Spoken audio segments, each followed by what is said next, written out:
By the time we reach the third quarter, most of us are carrying a bunch of stuff that we don't talk about probably a lot of stuff that we don't even know about. And it might be something from our past, it might be something that we were told not to bring up, something that just doesn't fit with the life we're trying to live, and so we keep it tucked away.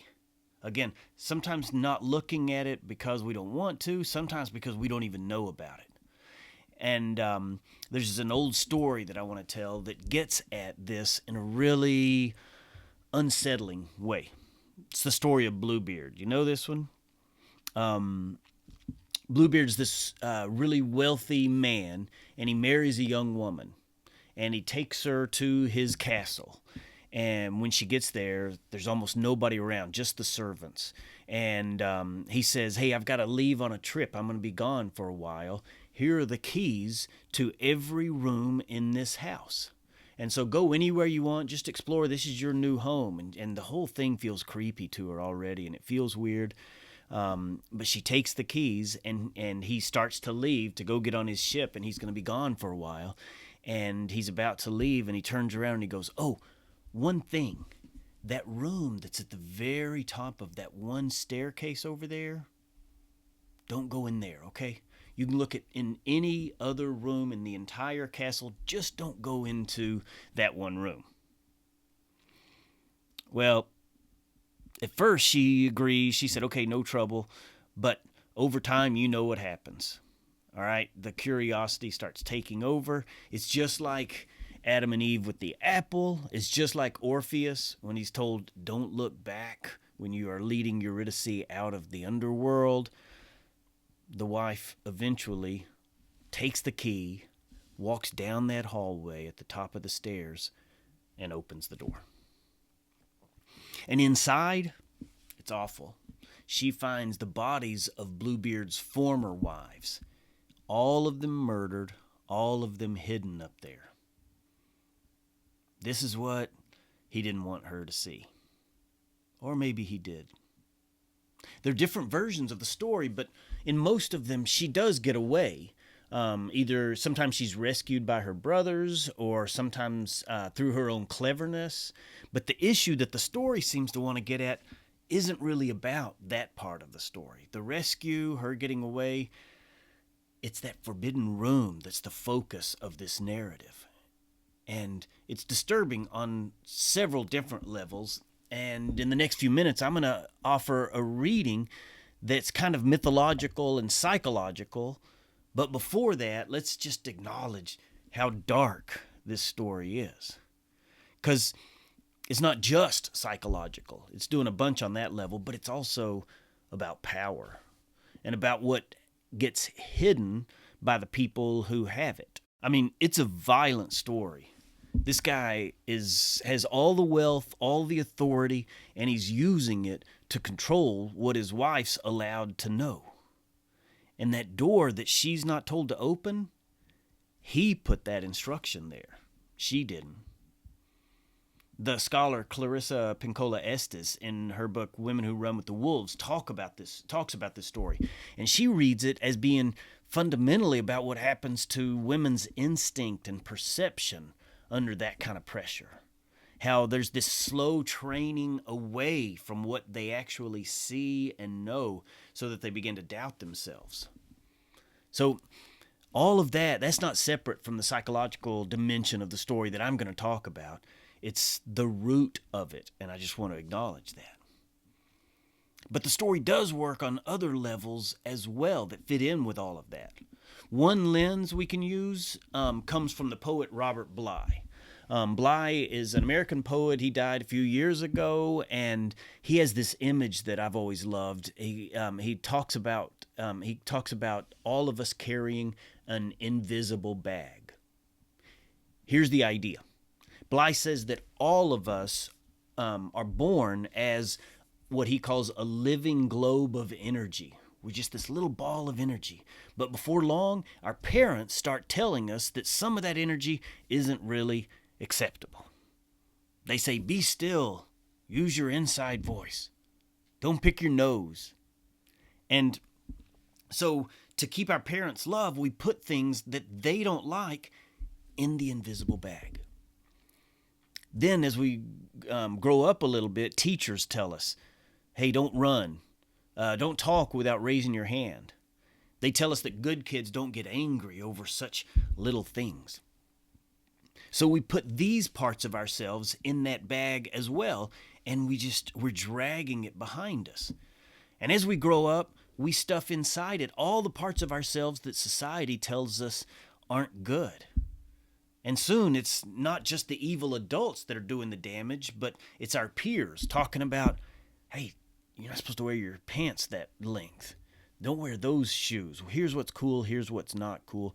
So all of a sudden, then we're doing it to ourselves. We're hiding away anything that might prevent people from approving of us. We want to be liked. So eventually, we're in danger of losing these important parts of who we are. Some of those parts can be dangerous. Our sexuality, our biggest emotions and reactions, our tendency towards aggressiveness, but those elements are also important aspects of ourselves. They're sources of great power. And throughout the first half of life, we've stuffed our bags so full of anything that people might not like, sometimes some of the best parts of who we are, so that instead of being balls of energy, we've become mere slivers of our actual selves. By the time we reach our third quarter, we've learned how to present ourselves to the world, but a whole lot of it, a lot of who we are, still lies hidden, concealed. And these are the parts that we never reveal, parts unknown even to ourselves lots of times, waiting in the dark. And so what does Bly say we need to do? Well, it's all you go into the bag. You look in there. And maybe we're not ready to look at everything yet, but he says that part, that's our shadow. That's what is down there, and we've got to pull things out and take a look at them. And we may pull something out and go, not that yet. Put that right back in. But as much as we can, if we can say, this is who I am, this is what scares me, this is what I've tried to avoid, we begin to open ourselves up to a fuller life. So that's the idea of Bly in the invisible bag. Now let's combine that idea with the Bluebeard story and look at the way they work together. And really, there are two different things we're talking about here. One is what we put in the bag ourselves, the parts of us that we hide in order to belong or get along. The other is what's hidden from us, things we're told not to see or not allowed to see at all. And the Bluebeard story sits right at that intersection between those two. That invisible bag we all carry, Bluebeard shows what happens when what's hidden isn't just personal, but something someone else has locked away. That's the Bluebeard story, not just the room, but the instruction from Bluebeard. Don't go in there. And most of the time, we listen. Maybe there's a powerful part of ourselves that someone doesn't want us to access, and so we stay out. We don't go in the room, we keep things moving, and that works for a while. But at some point, the question starts to come up, what's actually in there? Bly says we need to look at what's inside the bag. The Bluebeard story says to open the door and go into the scary room. And then once you open that door, you can't unsee it. Now, here's where I think the story gets even more interesting, because it's not just a personal story. It's not just about what you carry. That room isn't only inside an individual. It can exist inside families and family systems, inside institutions, inside cultures.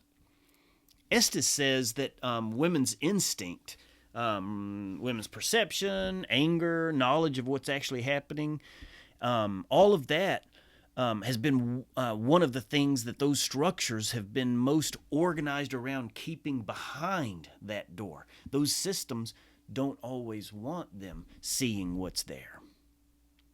And so where everyone knows there's something there, but nobody goes and just opens the door. So the invisible bag isn't just psychological. It's not just intrapersonal. It's also shared. It's interpersonal. We inherit it. We participate in it. We help keep it closed.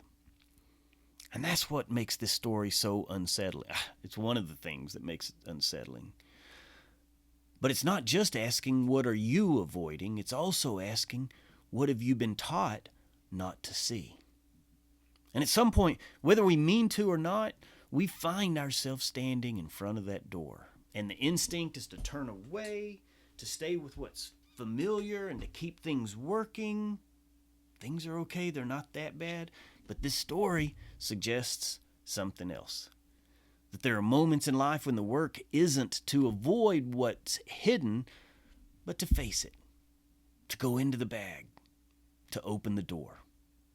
Carefully, honestly, without pretending it's not there.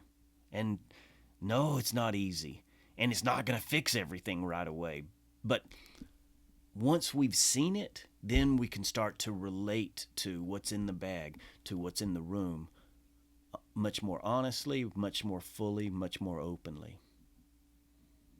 So that leaves us with a question.